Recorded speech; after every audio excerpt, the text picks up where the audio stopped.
A total solar eclipse in Aries. This is a biggie.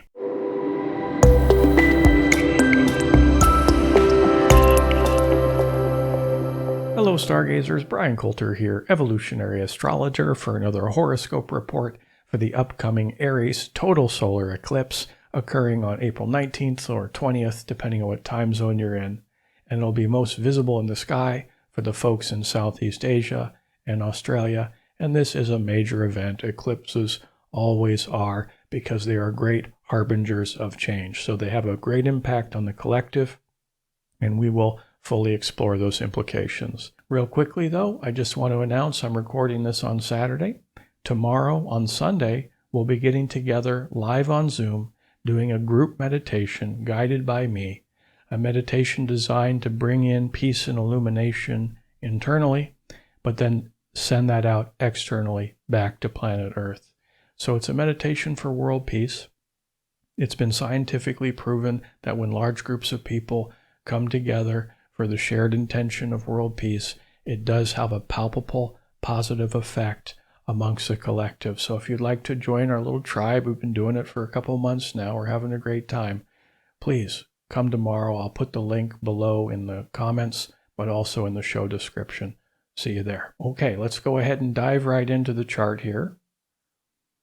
Okay, there it is. Okay, as you can see here, this total solar eclipse in the sign of Aries, right at the tail end of Aries. I mean, we've been in the Aries season for a while now, but this is occurring right at the tail end, just minutes before we shift into the Taurus season. So this is like the last battle cry of the archetype of the warrior, which is associated with Aries. And we got a lot of Aries going on. We got Jupiter in Aries conjunct this solar eclipse. And of course, the north node of the moon is as well. Anytime there's an eclipse, the nodes are going to be nearby. You also have the planet Eris and Chiron also in Aries. So much Aries energy. I talked a lot about Aries in the last video too, but this is strengthened even more with this rolling stellium here through this sign. And then the solar eclipse, which is basically a supercharged new moon, is in a very tight square aspect to Pluto in Aquarius. Now, Pluto entered Aquarius last month, just a few weeks ago, and major event where it's just been dipping its toes in Aquarius for a few months before it goes retrograde and goes back into Capricorn. So we've been getting this sneak preview of what this Pluto in Aquarius, which is very much, whenever Pluto changes signs, it's like a major generational shift. And we're getting a sneak preview of this major shift that's going to happen over the next couple decades. So this next couple months is just precious for us to pay close attention on how this impacts us individually, but as a collective, because it'll give us so much insight over the next couple decades. That synchronistic wave is now starting with Pluto in Aquarius, coming into the spotlight through this strong 90-degree angle, which is a square to this Pluto, to the solar eclipse. So really that's the headliner, all this warrior energy, how that interacts with Pluto and Aquarius. We also want to pay close attention to the the planet that rules Aries. This will give us some more insight. The planet that rules Aries is Mars. Mars is in Cancer and forming another tight square to Chiron in Aries. So we're going to be juggling some squares here and how that pertains to this harbinger of change. Just to say a little bit more about eclipses in general. They do bring about synchronistically sudden shifts within the collective, and those shifts create a 6-month shockwave until the next eclipse season.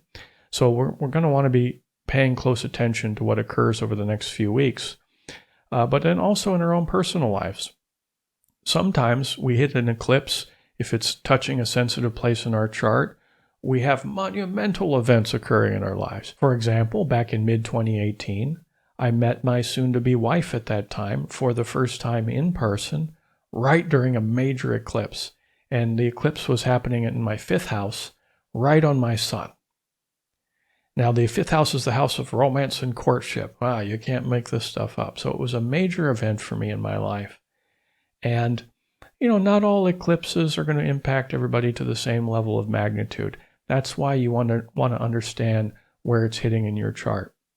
We always want to pay close attention to what house of our chart it's landing in. That'll give us some information.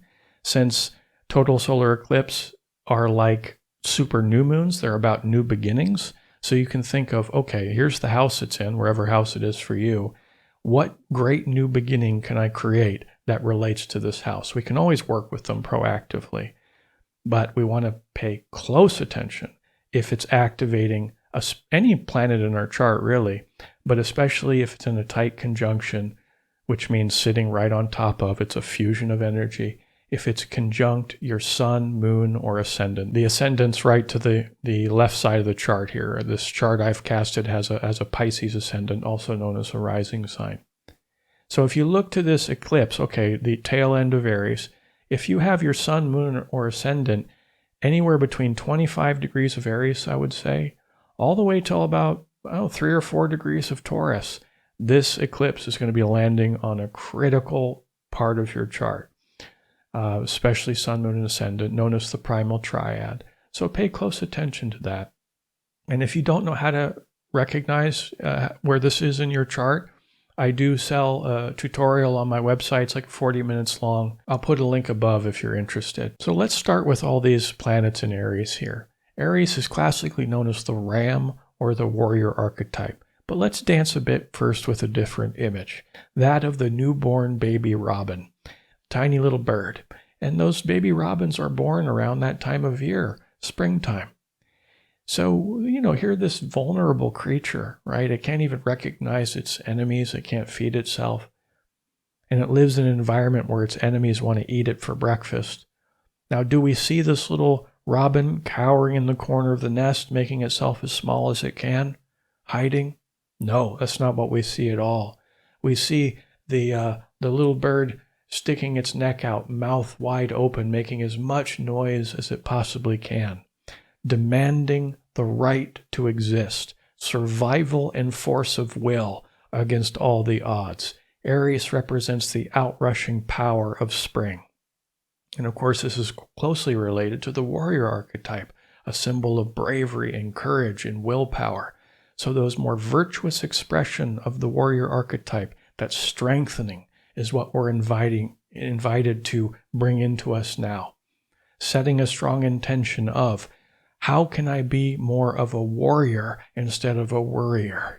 That's a kind of a funny way of saying, okay, do I want to be more in fear consciousness, or do I want to be more in this strength, let's say temerity or fortitude that the warrior represents? How can I cultivate that? Now this new moon, this super new moon, the solar eclipse about new beginnings, okay?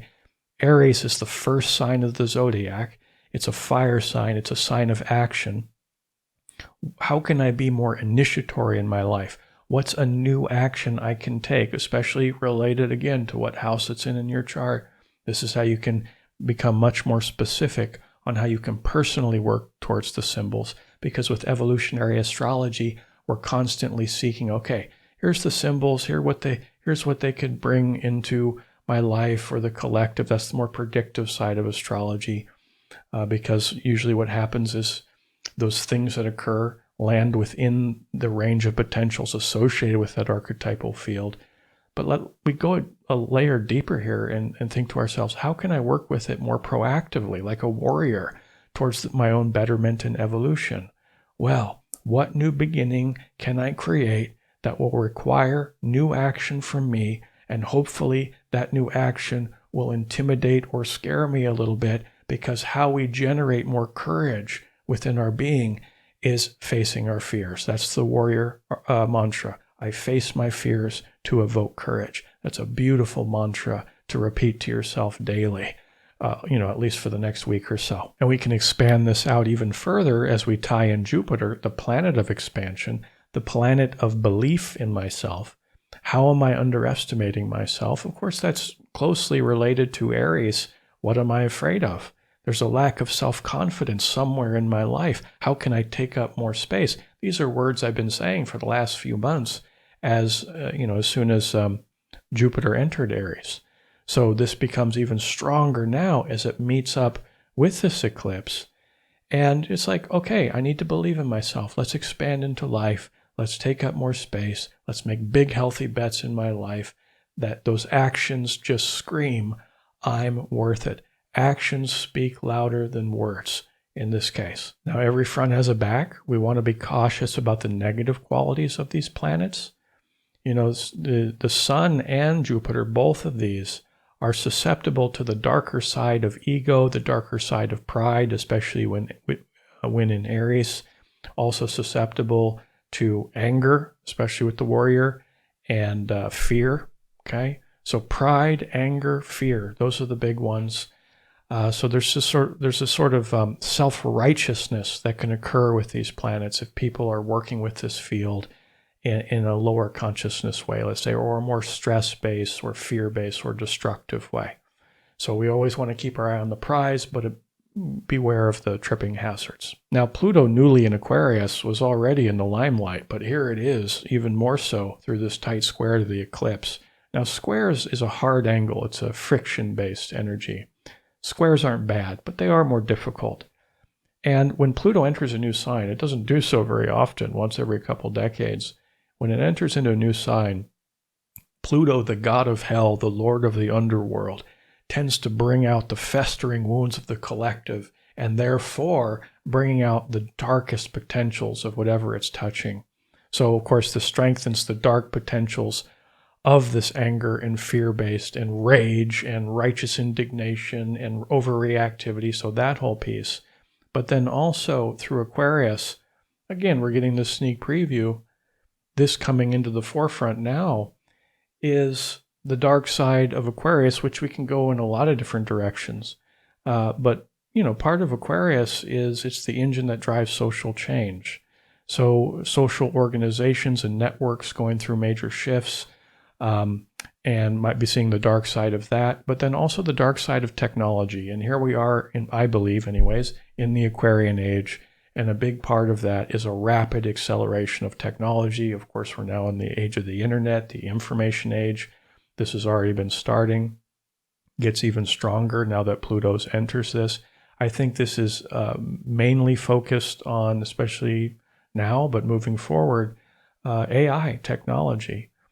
Now, AI like ChatGPT is fairly harmless, in my opinion, but when we start getting into automated artificial intelligence, that's where it can get dangerous. This is where many dystopian movies and novels are what they're made about. And we're here, it's reality, and we can resist AI all we want, but it's coming, it's here, it's going to continue to grow much, much faster. There's a rapid acceleration of this growth over the next few years because of multiple planetary events. I don't want to dive into that completely, but they even released just the other day, I think it's called Auto GPT or something like that, because for those of you who don't know, ChatGPT is an app you can get on your phone, and you can ask it a question and it'll automate an answer for you immediately.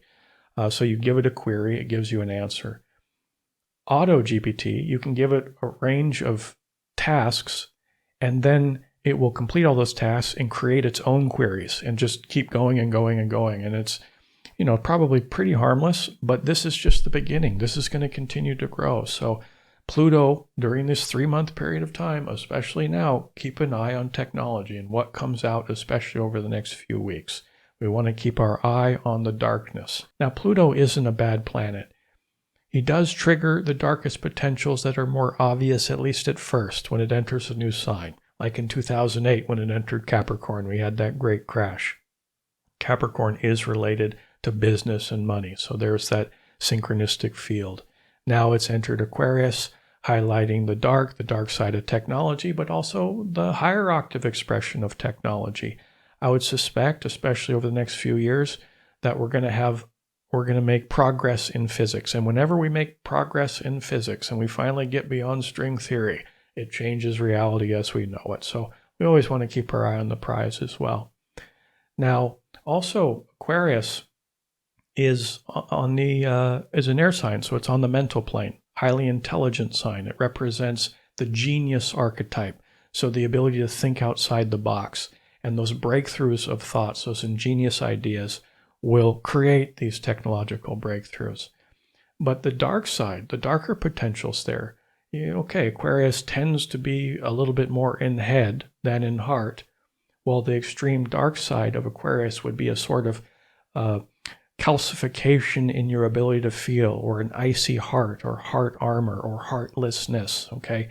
So that coming out in full battle dress during the solar eclipse, above averaged amongst the collective, and of course, this will trigger that anger and rage and contempt and resentment for other people. So, this could have a negative impact on people who are already fighting and in war situations. Riffing a bit further on the heartlessness associated with Aquarius, with the shut down heart, it can be connected to feelings of loneliness as well, because one of the planets that rules Aquarius is the more classical ruler of Saturn, and Saturn's the Lord of Solitude. So the Lord of Solitude does have an affinity with Aquarius in that symbolism. So the loneliness associated with Aquarius is from feeling like an outsider or an exile, like you don't fit in, a stranger in a strange land. Okay, so loneliness, heart armor, this sort of thing can occur for a lot of people. Otherwise, there's too much isolation. So it's important to really focus on our hearts now, to stay heart-centered, to stay love-based, okay?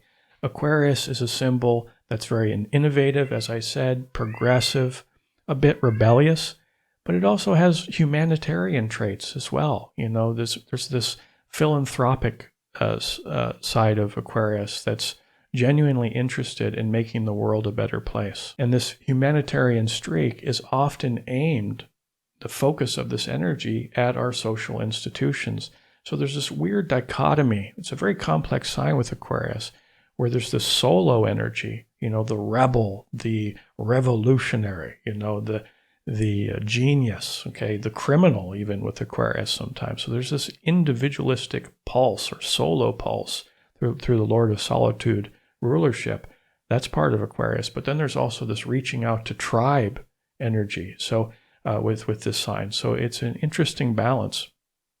And during this age of Aquarius, over the next couple decades, this becoming more obvious right around now, it's really helpful, again, especially squaring to this Aries energy. Aries, the warrior, is about survival, ultimately, this survivalist energy.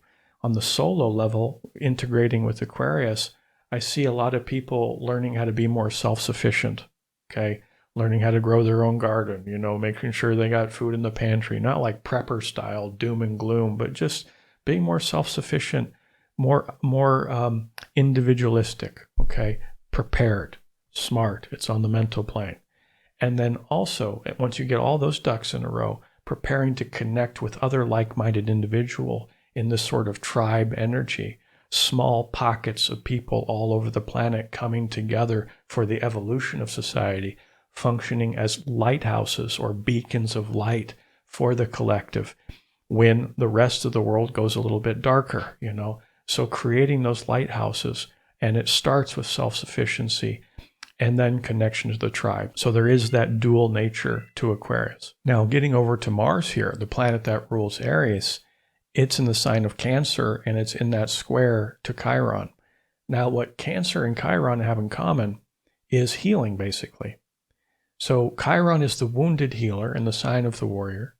Here we have the war god in the sign of the nurturer, or the mother or the father. Cancer is also about healing, ultimately. And then the aforementioned Pluto, the god of hell, if we look at it through the evolutionary lens, working with Pluto on a more personal level, is transforming.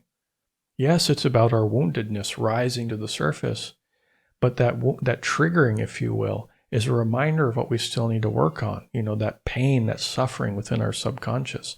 And that's why it's called the god of hell. We all have an inner hell world and an inner paradise. And the inner hell world is a summation of all these dark habit energies that are housed in our subconscious, that we repeat expression, whether it's a thought or emotion, over and over and over again. Every day it grows stronger within our subconscious. And it happens sort of on autopilot. It's underneath the layer of consciousness, subconscious. So Pluto events like to trigger those gremlins within coming out to play, ultimately so we can try to transform and transmute that energy So, you have the planet of transformation and regeneration, Pluto. You got Chiron, the wounded healer, in a square aspect to Mars in Cancer. So there's so much healing energy here, okay? So can I be proactive, Aries, and transform, Pluto, any of wounds of alienation, Aquarius, okay, to become more heart-centered instead of dark side Aquarius with the shut down heart, okay? So transforming any wounds of alienation to become more heart-centered during this time, being more proactive in that regard. There's another component here with strong healer and Aries energy. Warrior and mother. What do warriors and mothers have in common? They protect the weak and defenseless. This is about self-protection, but also extending that energy out to the protection of others. So this is a feisty set of energies here. Let's say volatile potentially, okay, but very expansive. And if we can lean into it for our growth potential, we can put turbo boosters on our evolution. So where in my life am I afraid? Where am I deficient in courage? And what are you going to do about it? That's the warrior question in kind of a challenging way. So a time of healing, of being proactive and transmuting, transforming, recognizing that, okay, this is likely to impact many people, and you're going to see a lot of craziness during eclipse season, but to just let that happen and say, I'm going to stay in the present moment, I'm going to stay heart-centered, and I'm going to use this for a catalyst for growth. These are the core evolutionary intentions, with the goal being to expand our consciousness. Now we're going to transition to the guided meditation. I call this the warrior meditation. It's perfect to do during this time. It's also great to do if you have a lot of Aries energy in your chart. Just do it repetitively because it's about cultivating that strength and that warrior energy. Enjoy. Begin by focusing on your breath. And do a nice, slow inhale through your nose and feel your belly and then your lungs expand. And then a nice, slow exhale.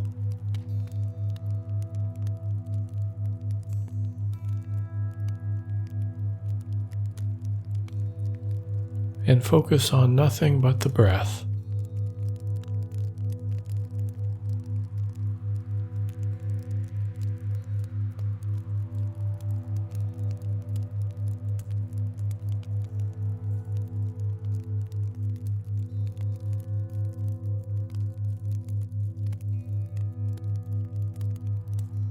Now try to feel the beat of your heart.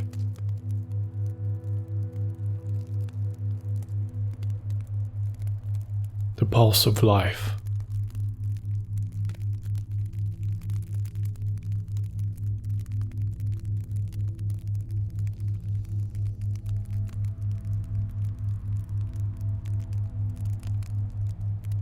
And now slowly move your attention down to your left foot and visualize a bright white sphere in your left foot.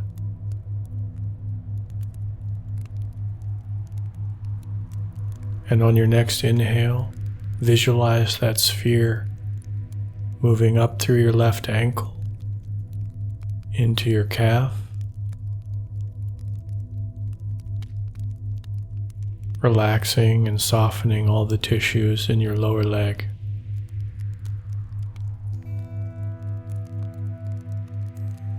And see that white sphere move up into your left knee,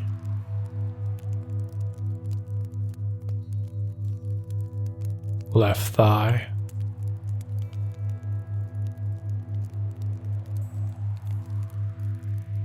left hip,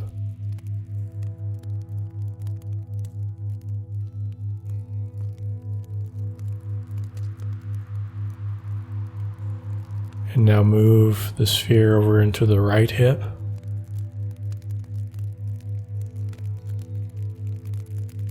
and see it slowly move down into your right thigh.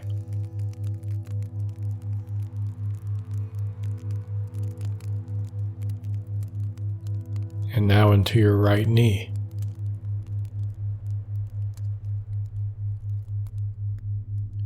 And maintain your deep, comfortable, rhythmic breathing pattern.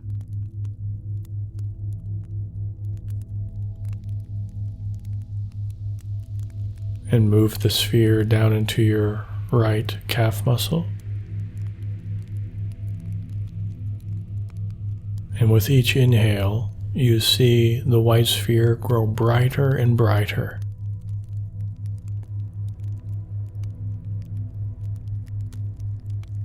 Now down into your right ankle.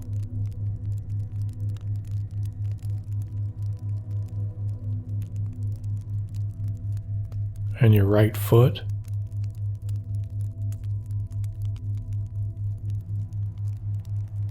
Now see the white sphere move between your feet. And then move upwards and enter through your root chakra.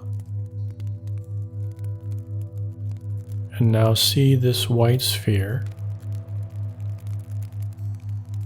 now the size of a bowling ball, fill up your entire stomach in a bright white color.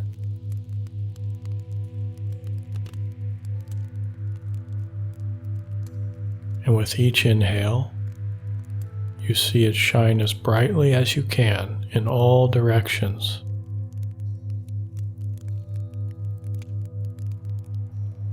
And maintain this visualization for a few more breaths.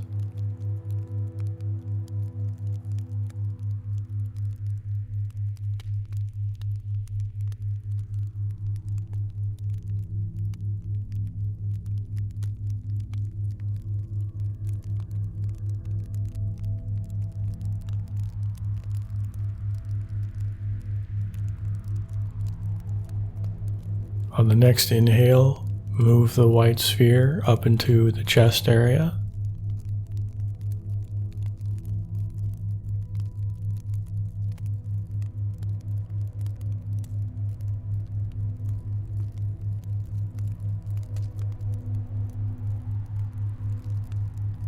And now move it over to the right shoulder.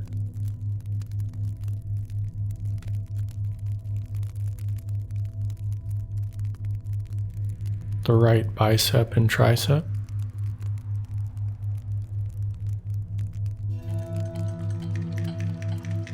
The right elbow.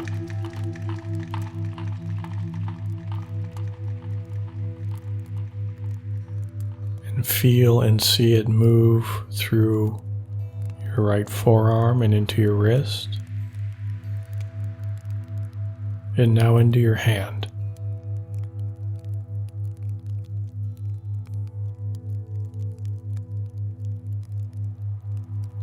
And see and feel your right hand in this luminous white color.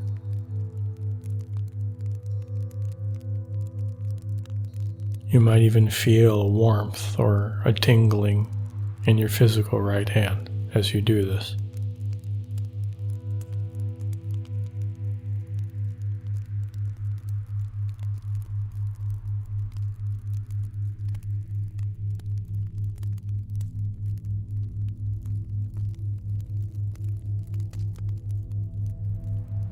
Now see this white sphere move from your right hand to your left hand. And now it's in your left hand.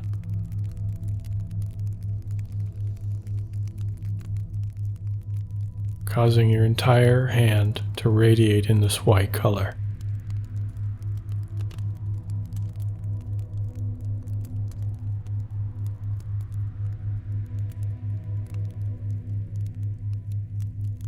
Now the sphere moves up into your left forearm.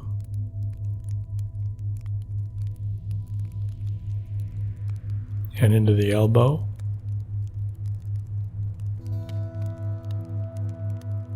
Into the upper arm. and left shoulder.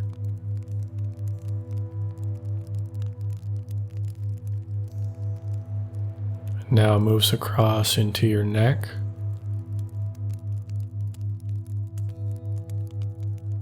and your entire neck. See and feel it as a bright white.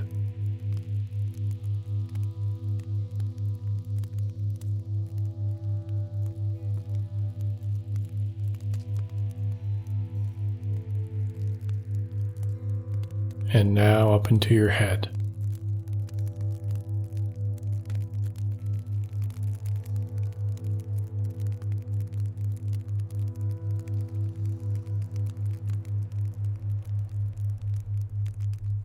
With each inhale, see this white sphere in your head grow brighter and brighter.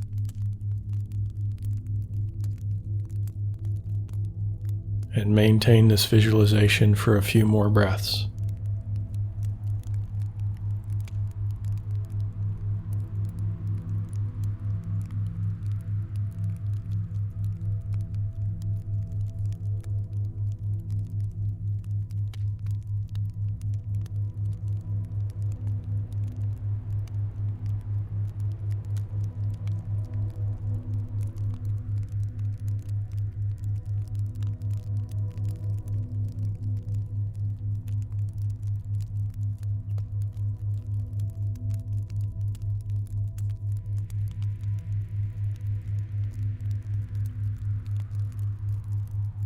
Begin to see and feel this white sphere move down from your head, through your neck,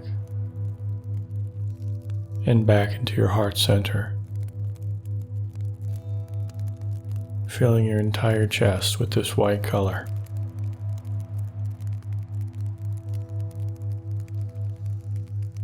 And now, on the next inhale, change that visualization to a pink color in your chest.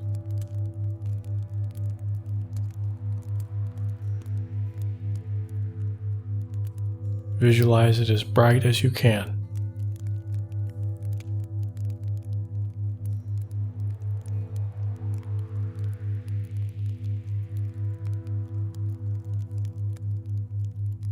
This is the center of your astral body, emotional body.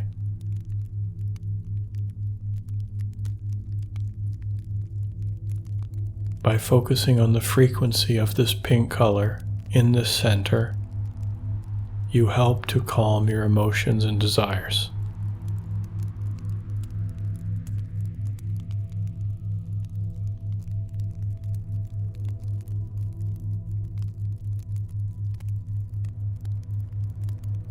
Now, as you visualize this pink color in and around your chest, start to feel self-love.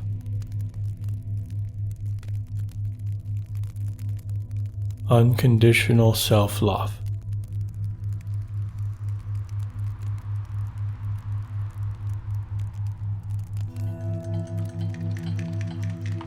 And from this meditative state, this unconditional love flows naturally from the eternal spark of your divine soul.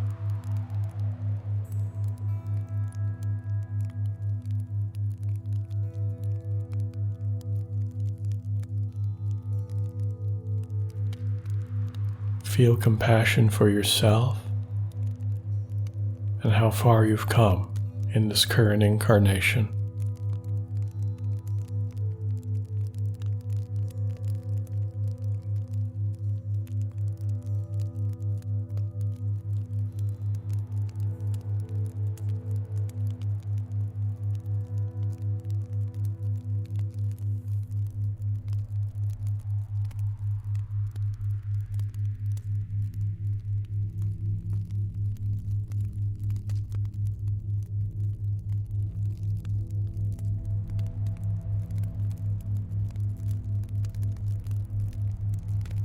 Now I want you to feel strength within you, warrior strength.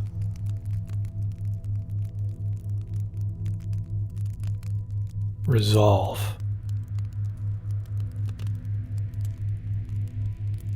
confidence,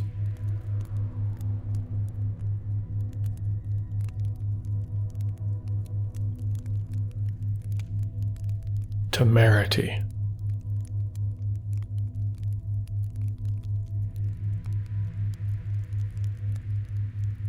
willpower. Feel the willpower within you.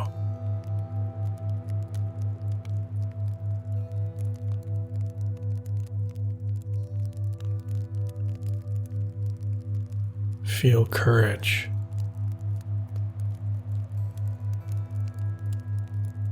What does courage look like to you? What does it feel like? Feel it. Visualize it.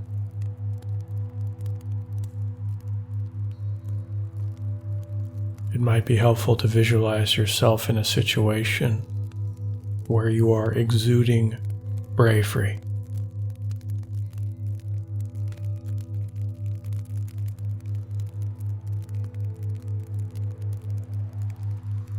Whether it's standing up for yourself, setting healthy boundaries in your life, in one of your close relationships,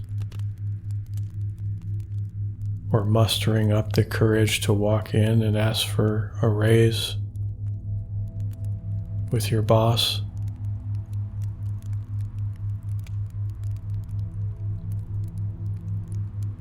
or mustering up the courage to go out on stage,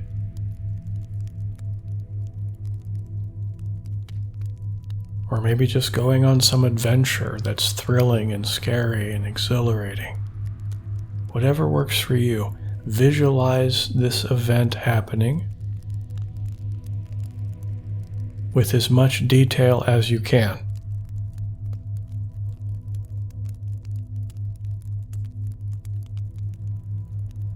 What are you thinking? Feel the strength within you. What are you seeing? What are you touching? What are you tasting?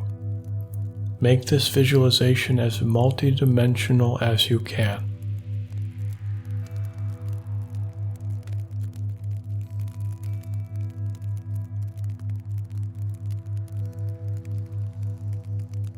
And maintain this visualization and the feeling of strength, inner strength that it brings about. Maintain this for a few more moments.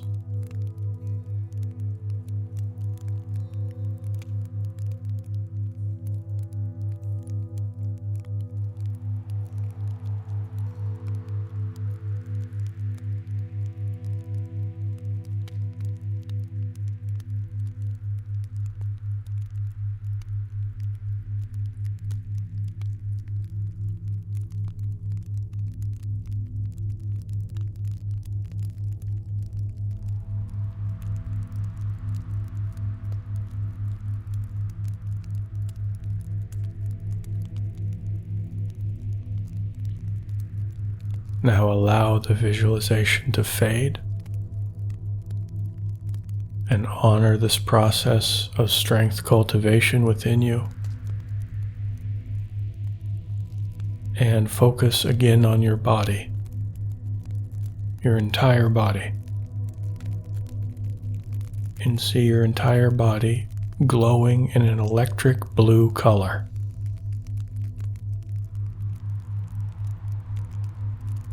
And this blue color is suffusing with every cell of your body, increasing its inner light.